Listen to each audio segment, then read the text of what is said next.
Gee, Patrick, I wonder what this wine's all about.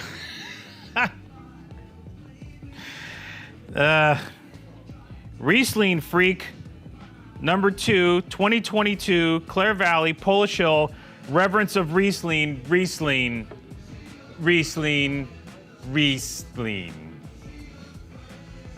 Guess what, guys? It's got frog.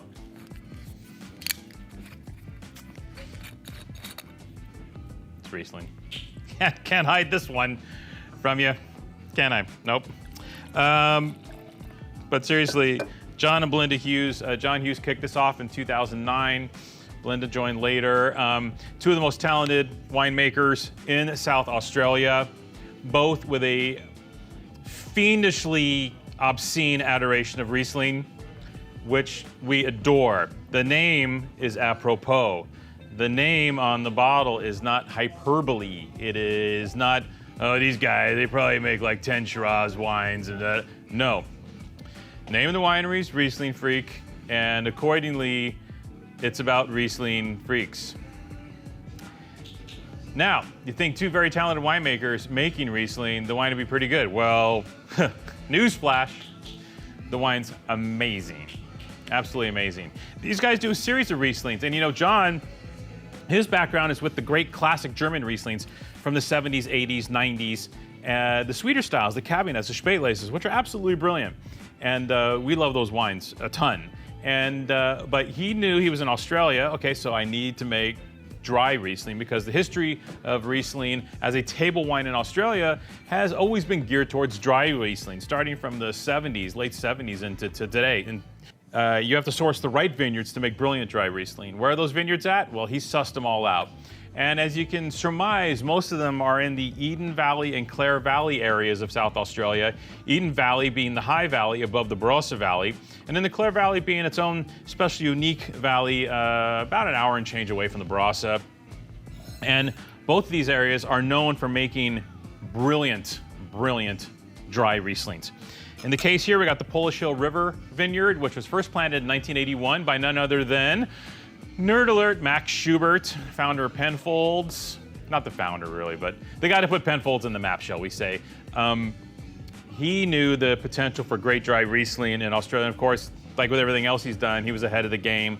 Accordingly, he planted this vineyard in 1981. So I think some of those original plantings are there, 40-plus-year-old vines. And the Hughes know exactly what to do with this stuff. This is classic, I would say, Teutonic/Germanic style dry Riesling. But to tell you the truth, in this price range, I find the dry Rieslings from Australia more thrilling than the dry wines from Germany, to be perfectly Franconian. Thank you. No? Yeah? No? Okay. No, Patrick says. No? Okay, moving on. The Aussie ones are so distinct in their presentation. Limestone soils, which gives the impression of lime in the wines. These are great limey dry Rieslings. We love this key lime character that infuses its way into the wine.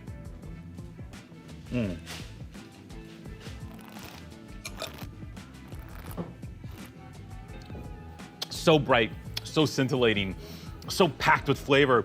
These are wines that can't be ignored. When you pop the cap on these, and you pour in the glass, the wines go, and you're like, come on. They're really in your face, but in this dry, driving, scintillating, energetic type of way, man. The vibe here is just like, you want me, drink me now, come on. And that's the way these wines come across. All stainless steel, no tricks, no whistles, no BS.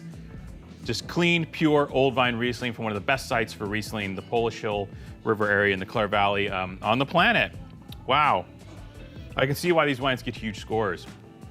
This number 2, they say is probably the best number 2 they've made.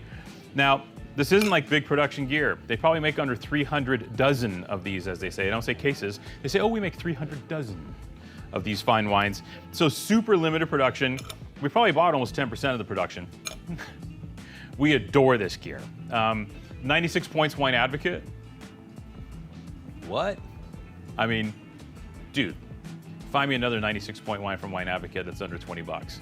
Like, can't be done. And the thing is, the Rieslings always sneak into this because of this complexity, this urgency, this you love me type vibe that these wines embrace. Even though they're bone dry, they deliver so much energy and passion and flavor that they're literally impossible to ignore. Impossible. Especially with the Stelvin, this will age 20 years. So if you want to stick this one in the cellar for a couple decades, Eureka, lo and behold, you're gonna have an amazing wine at the end of it. I literally don't know if there's a white wine on the planet that does more for 20 bucks than this genre, especially in the hands of experts like the Hughes. Absolutely brilliant wine. We're a little skinny at 20 bucks. We probably should sell for more, but you know us. It's a problem for us. 20 bucks while it lasts. Absolutely amazing wine. We're extremely reverential of the Rieslingfreak number 2, vintage 2022, reverence of Riesling, Riesling, Riesling, Riesling. Thank you.